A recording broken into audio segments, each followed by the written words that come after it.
Hello all, once again welcome back to Bhavani marriage bureau. మీకు తగిన profile దొరకట్లేదు అని చాలా టెన్షన్ పడుతున్నారా? చాలా మందికి ఏంటంటే లైఫ్ లో సెటిల్ అయిన తర్వాత మ్యారేజ్ చేసుకోవాలని అందరూ లైఫ్ సెటిల్మెంట్ గురించి చూస్తుంటారు. దానివల్ల లేట్ మ్యారేజెస్ అవుతుంటాయి. అండ్ అంతేకాకుండా first marriage and second marriage, me profile ఏదైనా కూడా మీ క్యాస్ట్ అన్ని క్యాస్ట్లకు తగ్గట్టు మీ ప్రొఫైల్ కి సెట్ అయ్యేలా మా భవానీ మ్యారేజ్ బ్యూరోలు అయితే మీకు తగ్గ జోడీస్ రెడీగా ఉన్నాయండి. మా అడ్రస్ వచ్చేసి ఈసీఎల్ కమలా నగర్ శివాలయం కి ఆపోజిట్ లో బిల్డింగ్ లో సెకండ్ ఫ్లోర్ లో ఉంటుందన్నమాట.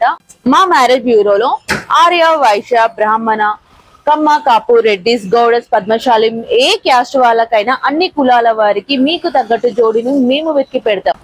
25 years ఎక్స్పీరియన్స్ తో సక్సెస్ఫుల్ గా రన్ చేస్తున్న భవానీ మ్యారేజ్ బ్యూరోలో మీరు ఈ డిస్ట్రిక్ట్ లోనే కాకుండా తెలంగాణ స్టేటే కాకుండా వేరే స్టేట్ లో వాళ్ళకి ఎక్కడ ఉన్నా సరే కూడా మీకు తగ్గ జోడిని మేము వెతికి పెడతాం. స్క్రీన్ పైన నంబర్ ఉంటుందండి. మీరు ఒకవేళ కన్ఫ్యూజ్ కూడా అయినట్లయితే కాల్ చేసేయచ్చు. ఆన్లైన్ లో కూడా మీ ఫోటోస్ షేర్ చేసినా, మీ ప్రొఫైల్ షేర్ చేసినా కూడా మీకు తగ్గ జోడిని మేము వెతికి పెడదాం. అయితే ఇక్కడ లోపల మేడం అయితే ఉన్నారు. మేడం అడిగి మ్యారేజ్ బ్యూరోకి సంబంధించి అండ్ అన్ని డీటెయిల్స్ కూడా తెలుసుకుందాము. వీడియో మాత్రం ఎక్కడ స్కిప్ చేయకుండా చూడండి. మన పక్కన భవానీ మేడం గారు అయితే ఉన్నారు. మేడం అడిగి మ్యారేజ్ బ్యూరోకి సంబంధించిన డీటెయిల్స్ అన్ని తెలుసుకుందాం ఇప్పుడు. నమస్తే మేడం. నమస్తే అమ్మా. మీ మ్యారేజ్ బ్యూరో గురించి అయితే బయట చాలా విన్నాము. మంచి గుడ్ నేమ్ ఉంది మేడం. Thank you.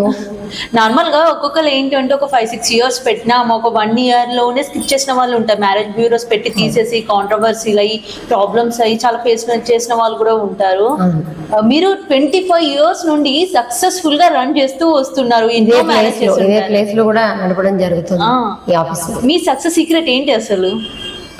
ఇది నేను సక్సెస్ రేట్ అంటే ప్రత్యేకించి దానికి ఏమీ సీక్రెట్స్ ఫార్ములాస్ ఏమీ లేవు. నాకు చాలా ఇష్టం ఈ సేవ చేయడం అనేది. అందుకని నేను దాన్ని ఒక డిసిప్లిన్ గా చేస్తాను. మెయిన్ ఏంటంటే వీళ్ళు ఉన్నవాళ్ళు, వాళ్ళు లేని వాళ్ళు అలానే ఏం పట్టించుకోము మేము. మా దగ్గర వచ్చిన ప్రతి పేరెంట్కి కూడా న్యాయం చేయాలి. వాళ్ళకి మంచి సరిపడా అంటే వాళ్ళు అనుకున్న క్వాలిటీస్ మా దగ్గర ఉన్న వాళ్ళని మేము సెలెక్ట్ చేయడం జరుగుతుంటుంది. లేదు వాళ్ళకి వాళ్ళు సెలెక్ట్ చేసుకున్నా కూడా మేము సజెస్ట్ చేస్తాం, లేదు కన్విన్స్ చేస్తాం. ఈ అమ్మాయి బాగుంది, ఈ అబ్బాయి బాగున్నాడు, ప్రతి వాళ్ళకి కూడా ఆ ఫార్ములానే నేను ఫాలో అవుతాను తప్పితే దీనికంటే ప్రత్యేకించి రూల్స్ ఫార్ములాస్ ఏమీ లేవు. నాకు చాలా ఇష్టం సేవ చేయడం అనేది. ఇది సర్వీస్ ఓరియంటెడ్గానే స్టార్ట్ చేయడం జరిగింది. నేను స్టార్ట్ చేసి కూడా 25 సంవత్సరాలు అయింది. సేమ్ ప్లేస్లో మేము కంటిన్యూ అవుతున్నాము. ఓకే మ్యామ్, ఇప్పుడు మన బ్యూరోలో ఏ కులాల వారికి చూస్తారు సంబంధాలు? మా దగ్గర మెయిన్ బ్రాహ్మణే కాకుండా అన్ని కులాలు, ఆర్య, వైశ్య, పద్మశాలీలు, విశ్వకర్మ, అట్లా అందరూ అన్ని క్యాస్ట్ల వాళ్ళకి కూడా మేము చూడడం జరుగుతుంది. ముస్లిమ్స్కి కమ్యూనిటీకి మాత్రమే చూడడం జరగదు. బ్యాలెన్స్ అన్ని క్యాస్ట్లకి మేము చూస్తాం. మా దగ్గర ఫస్ట్ మ్యారేజ్ వాళ్ళు, సెకండ్ మ్యారేజ్ వాళ్ళు, లేట్ మ్యారేజ్ వాళ్ళు మెయిన్ అందరూ ఉంటారు. ఇప్పుడు ఇవాళ రేపు అందరూ 2000 డేట్ ఆఫ్ బర్త్ అబ్బాయిలు అమ్మాయిలు కూడా వచ్చేస్తున్నారు. కొంతమంది కెరీర్లో సెటిల్ అయిన తర్వాత పెళ్లి చేసుకుందాం అనుకుంటారు. అట్లా కొంతమందికి లేట్ అవుతుంటుంది. అలాంటి వాళ్ళు స్ట్రెస్ తీసుకుని అప్పుడు చేసుకుందాం అనుకున్నప్పుడు మ్యాచెస్ వచ్చినప్పుడు వాళ్ళు సెటిల్ అవ్వరు. ఇప్పుడు సెటిల్ అయిన తర్వాత చేసుకుందాం అనే వాళ్ళు చాలా స్ట్రెస్ ఫీల్లో అవుతున్నారు. ఇప్పుడు అట్ ప్రెసెంట్ అయితే అదే నడుస్తుంది. బట్ ఏంటంటే కెరీర్లో సెటిల్ అవ్వకుండా పెళ్లి చేసుకుంటే ప్రాబ్లం అవుతుందని అనుకుంటారు. కానీ పూర్వకాలం అందరూ కూడా ఒక 20 years వచ్చేసరికల్లా పెళ్లిళ్ళు చేసేవారు. అప్పుడు పేరెంట్స్ని చూసి పిల్లల్ని ఇచ్చేవారు. ఇప్పుడు అలా ఎవరు ఇవ్వట్లేదు. వాళ్ళ క్వాలిఫికేషన్, వాళ్ళ ప్యాకేజీలు, లేకపోతే వాళ్ళు సెటిల్ అయిన జాబు, దాన్ని బేస్ చేసుకుని పెళ్లి చేస్తున్నారు. సో దానివల్ల కొంచెం లేట్ అయితే అవుతుంది. ఈ విషయంలో అయితే మనం ఒప్పుకుని తీరాలి ఈ విషయం. అంటే మేడం మెయిన్గా ఇప్పుడు మ్యారేజ్ అనగానే లేట్ మ్యారేజ్ అంటే 90s కిడ్స్ గుర్తొచ్చేస్తున్నారు. 90s కిడ్స్, లేట్ మ్యారేజ్ అంటే 90s కిడ్స్కి మ్యారేజ్ అవ్వట్లేదు. మనం సోషల్ మీడియాలో ఎక్కడ చూసినా కూడా రీల్స్ అనేది ఇవే వైరల్ అవుతున్నాయి. 90s కిడ్స్కి మ్యారేజ్ అవ్వట్లేదు, 90s కిడ్స్ మమ్మల్ని తీసేశారు అని మాట్లాడుతున్నారు. అసలు వాళ్ళకి మీరు ఇచ్చే సజెషన్ ఏంటి మేడం? మెయిన్గా అట్లా ఏం లేదమ్మా, అందరూ ఉన్నారు, అన్ని ఏజ్ల వాళ్ళు ఉన్నారు. బట్ ఏంటంటే సెలెక్షన్ ప్రాసెస్ కొంచెం ఇప్పుడు పర్టికులర్గా ఉన్నారు అమ్మాయిలు కానీ అబ్బాయిలు కానీ. ఒకప్పుడు పేరెంట్స్ ఈ అబ్బాయి బాగున్నాడు, అమ్మాయి బాగుందంటే చేసుకునేవారు. ఇప్పుడు అలా ఏం లేదు. వాళ్ళిద్దరూ కలిసి మాట్లాడుకుని డెసిషన్ తీసుకుని మాత్రమే లేట్ అవుతుంది. వాళ్ళ ఆలోచనలో కానీ వాళ్ళు చెప్పే క్వశ్చన్ అండ్ ఆన్సర్స్లో కానీ అమ్మాయి మాట్లాడుకున్నప్పుడు వాళ్ళకి ఒక్కటి నచ్చకపోయినా కూడా ఇమ్మీడియట్గా నో చెప్పడానికి వాళ్ళు అసలు ఆలోచించట్లేదు. మెయిన్ దానివల్లనే లేట్ అవుతుంది మ్యారేజ్ అనేది. ఎందుకంటే పూర్వకాలం పేరెంట్స్ చెప్పారు, ఓ బాగుంది అమ్మాయి చేసేసుకుందాం అంటే పేరెంట్స్ చూసినప్పుడు మెరుగా ఏదైనా తేడా వచ్చినా వాళ్ళు చూసేవారు. ఇప్పుడు పేరెంట్స్ చూసినా పిల్లలకి నచ్చితే మాత్రమే చేసుకుంటున్నారు. ఇదే కరెక్ట్ చెప్పాలంటే. మెయిన్ అదే మేడం. అండ్ ఇంకోటి ఏంటంటే మనకి ఇప్పుడు మీ జనరేషన్ కి మా జనరేషన్ కి చాలా exactly, gap ఉంది చాలా మేడం. difference ఉంది. చాలా అంటే చాలా డిఫరెన్స్ ఉంది. మీ దాంట్లో సక్సెస్ఫుల్ గా రన్ అయినంత మ్యారేజ్ సెటిల్డ్ గా మా దాంట్లో అవ్వలేకపోతున్నారు. ఇప్పుడు మ్యారేజ్ ఏంటంటే నెక్స్ట్ డివోర్స్ కి వెళ్ళిపోతున్నారు. చిన్న చిన్న విషయాలు కూడా చిరాకు పడడం, గొడవలు పడడం ఇట్లా చాలా జరుగుతున్నాయి మేడం. మీ దగ్గర కూడా ఏవో కొన్ని ఇష్యూస్ వచ్చి ఉంటాయి కదా, సెకండ్ మ్యారేజ్ అట్లా అని చెప్పేసి. అంటే మ్యారేజ్ అనేది చేసుకున్న తర్వాత అడ్జస్ట్మెంట్ అనేది కంపల్సరీ అవ్వాలి.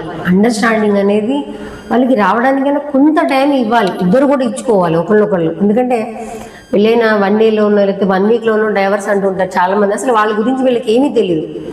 పేరెంట్స్ గొడవ పడ్డారనో, లేకపోతే మా అమ్మని ఇలా అన్నో, లేకపోతే మా నాన్నని ఇలా అన్నో, అలా చిన్న చిన్న రీజన్స్కి కూడా డైవర్స్కి వెళ్తున్నారు. అది అసలు హర్షణీయం కాదు ఈ విషయం అయితే మనం చెప్పాలంటే. బట్ దీని గురించి కామెంట్ చేయడానికి ఎవరికి రైట్స్ లేవు. ఎందుకంటే వాళ్ళు ఏది కరెక్ట్ అనుకున్నారో వాళ్ళు అది చేస్తున్నారు. పేరెంట్స్ సపోర్ట్ చేశారా చేయలేదా, కొంతమంది సపోర్ట్ చేయకపోయినా డైవర్స్ తీసుకుంటున్నారు. కొంతమంది పేరెంట్స్ కూడా సపోర్ట్ చేస్తున్నారు కొన్ని కారణాల వల్ల. అది కరెక్ట్ రాంగ్ అని మనం చెప్పలేం, కానీ బట్ అడ్జస్ట్మెంట్ అనేది ఖచ్చితంగా అవ్వాలి. అండర్స్టాండింగ్ అనేది కొంచెం పెరగాలి. కాంప్రమైజ్ అవ్వాలి కొంచెమైనా. ఎందుకంటే ఒకప్పుడు అందరికీ 4, 5, 10 మంది పిల్లలు ఉండేవారు. సో వాళ్ళకి షేరింగ్ అనేది కొంచెం అలవాటు ఉండేది, అవగాహన ఉండేది. ఇప్పుడు అలా లేదు. అందరికీ ఒకళ్ళు, మ్యాక్సిమం ఇద్దరు ఉండేవాళ్ళు కూడా తగ్గిపోయారు. ఇప్పుడు అందరికీ ఒకళ్ళే పిల్లలు. దాంతో వాళ్ళకి షేరింగ్ అనేది అవసరం లేదు. దానివల్ల మెయిన్ ఈ ప్రాబ్లమ్స్ వస్తున్నాయని నాకు అనిపిస్తుంది. ఎందుకంటే ఒకళ్ళే ఉన్న వాళ్ళకి ఇంకా షేరింగ్ అడ్జస్ట్మెంట్ అవసరం లేదు కదా కిడ్స్లో. సో అందుకని కూడా ఇలా అవ్వచ్చు. బట్ ఏంటంటే అండర్స్టాండింగ్ అనేది మాత్రం ఖచ్చితంగా ఉండాలి. అడ్జస్ట్మెంట్ అవ్వాలి. అయితేనే వివాహ వ్యవస్థ అనేది ముందరికి వెళ్తుంది. వీళ్ళని చేసుకున్న తర్వాత డైవర్స్ తీసుకుంటే వేరే వాళ్ళని చేసుకున్న వాళ్ళు ఎలాంటి వాళ్ళు వస్తారో ఎవరికి తెలియదు. వాళ్ళు మంచి వాళ్ళు వస్తారా, చెడ్డ వాళ్ళు వస్తారా, ఇది డైవర్స్ తీసుకోండి, వేరే వాళ్ళని పెళ్లి చేసుకోండి అని ఎవరు చెప్పకూడదు. అది కరెక్ట్ డెసిషన్ కాదు, సజెషన్ కూడా కాదు. బట్ ఏంటంటే ఒక్కళ్ళు అలా మిగిలిపోకూడదు. ఎందుకంటే ఈ వ్యవస్థ మనం బతికున్నంతకాలం వ్యవస్థ ముందరికి వెళ్ళాలి అంటే, జనరేషన్స్ ముందరికి వెళ్ళాలి అంటే డెఫినెట్గా వివాహం అనేది కంపల్సరీ చేసుకుంటేనే మన విధానం అనేది నిలబడుతుంది. కుటుంబ వ్యవస్థ అనేది నిలబడాలంటే కంపల్సరీ అడ్జస్ట్మెంట్ ఉండాలి.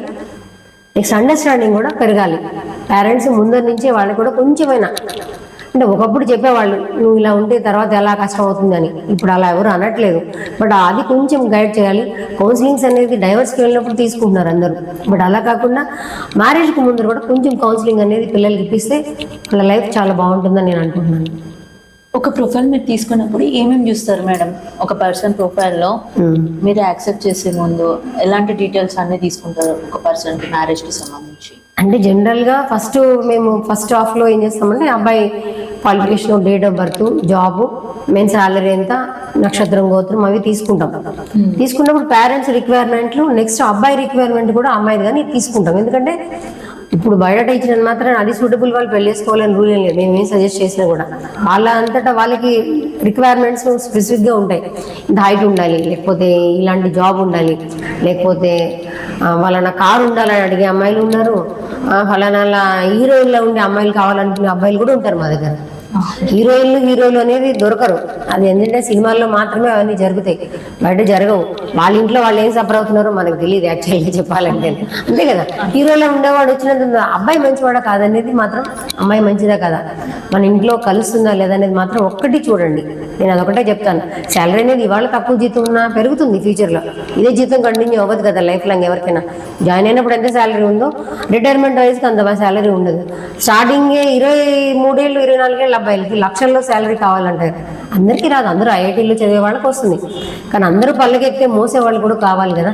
సో చిన్న శాలరీ ఉన్నా ఫ్యామిలీ బ్యాక్గ్రౌండ్ చెక్ చేసుకోండి. మేము అందరికి అదే చెప్తాం. ఫ్యామిలీ బ్యాక్గ్రౌండ్ చెక్ చేసుకుని పేరెంట్స్ మంచి వాళ్ళ కదా, ఎలా ఉన్నారనే సెలెక్ట్ చేసుకుంటే మీ జీవితం అనేది చాలా అందంగా ఉంటుంది, బాగుంటుంది.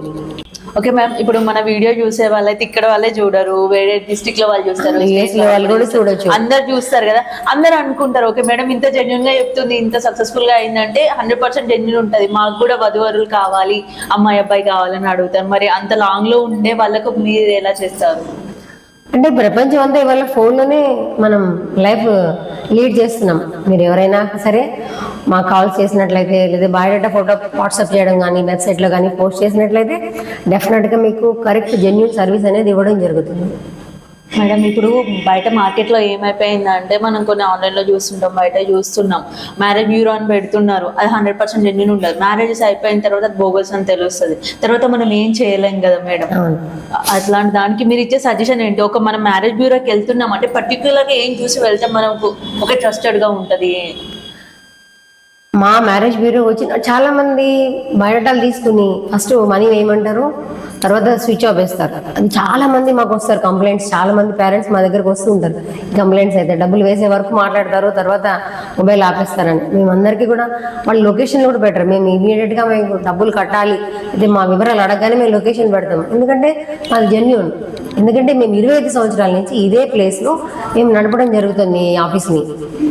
మీరు బయోడేటా ఇచ్చిన తర్వాత ఎంక్వైరీ చేసుకోండి, గూగుల్లో ఉందా లేదా కరెక్ట్గా, ఆఫీస్ లొకేషన్ చెక్ చేసుకుని. లేదు మా ఆఫీస్ కూడా రావచ్చు, టైం ఉన్న వాళ్ళు రావచ్చు. అఫ్కోర్స్ వేరే ఊర్లో ఉన్న వాళ్ళు రాలేకపోతారు, అది వేరే విషయం. దానికి మీరు లొకేషన్ చెక్ చేసుకుని, గూగుల్లో చెక్ చేసుకున్న తర్వాత మాత్రమే మీరు నమ్మండి.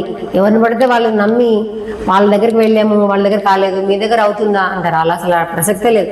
మా దగ్గరకు వచ్చేరు అంటే డెఫినెట్గా మీకు కోడలు అల్లుడు డెఫినెట్గా వస్తారు, అంతే. అది రూల్. మా దగ్గర వచ్చే ప్రతి వాళ్ళు కూడా చాలా మంది అంటారు, మీ దగ్గరకు వచ్చిన తర్వాత మా అమ్మాయికి వెళ్ళింది, మీ దగ్గరకు వచ్చిన తర్వాత మా అబ్బాయికి వెళ్ళిందని. 6 monthsలో మ్యాక్సిమం అవుతాయి మా దగ్గర. ఎందుకంటే మా దగ్గర చాలా మ్యాచెస్ ఉన్నాయి. వచ్చిన వాళ్ళల్లో మీరు అంటే ప్రతిదీ నో చెప్పడం కాకుండా ఫస్ట్ ఫోన్ చేసేటప్పుడే నో చెప్దామని చూస్తారు. ప్రతి రీజన్కి ఇది కాదు, ఇది ఇలా వద్దు, ఇలా వద్దు, అలా కాకుండా కొంచెం వినండి. అవతల వాళ్ళ పేరెంట్స్ చెప్పేటప్పుడు విని అందులో ఏది కరెక్ట్ అని మీరు అనుకుంటారో, లేదు మా సహాయం తీసుకోండి. మీకు మ్యారేజ్ అయ్యే వరకు కూడా మేము సపోర్ట్ చేస్తాం, అమ్మాయిల పేరెంట్స్కి అబ్బాయిల పేరెంట్స్కి. వాళ్ళకి ఒకవేళ కొంతమంది పేరెంట్స్లో ఇద్దరు హస్బెండ్ అండ్ వైఫ్ ఎంప్లాయీస్ అయితే మాట్లాడడానికి టైం ఉండదు. అలాంటి వాళ్ళకి మేమే మాట్లాడతాం, వాళ్ళ తరఫున మేమే మాట్లాడి కూడా సెట్ చేస్తాం మ్యాచెస్ అనేవి. సో జెన్యూన్ ప్రొఫైల్స్ ఉంటాయి మ్యాక్సిమం 99.99%. ఒక 1% అంటారు, అది చెప్పలేము. ఎందుకంటే కొంతవరకు మేము ప్రెడిక్ట్ చేయగలము, లేకపోతే వాళ్ళని ఎంక్వైరీ చేయగలం. కానీ 100% అనేది మీరు కూడా అమ్మాయిల పేరెంట్స్ కూడా ఎంక్వైరీ చేసుకోండి. అందరికీ కూడా మేము ఇచ్చే ఒక్కటే విన్నపం ఏంటంటే మీరు ఎంక్వైరీ చేసుకోండి. ఒక్కరోజు లేట్ అయినా పర్వాలేదు, బట్ ఎంక్వైరీ చేసుకోండి. జాతకాలు అని ఎక్కువ వెళ్ళకండి. ఎక్కువ జాతకాలు అందరూ 10 మంది దగ్గర తిరిగే కంటే తొందరగా ఉన్న వాళ్ళలో మంచి వాళ్ళు ది బెస్ట్ ఎవరైతే ఉంటారో, జాతకాలు చెప్పే వాళ్ళు ఉంటారో వాళ్ళ దగ్గరికి వెళ్ళి చూపించుకోండి. తొందరగా కుదురుతుంది. డెఫినెట్గా మా దగ్గర కుదిరే వివాహంలో మేమే ఆ వేడుకకి ప్రత్యేక అతిథిగా రావాలని నేను కోరుకుంటున్నాను. ధన్యవాదాలు. Thank you. మీ వాల్యుబుల్ టైంని మాకు ఇచ్చినందుకు చాలా థ్యాంక్స్ మేడం. Thank you.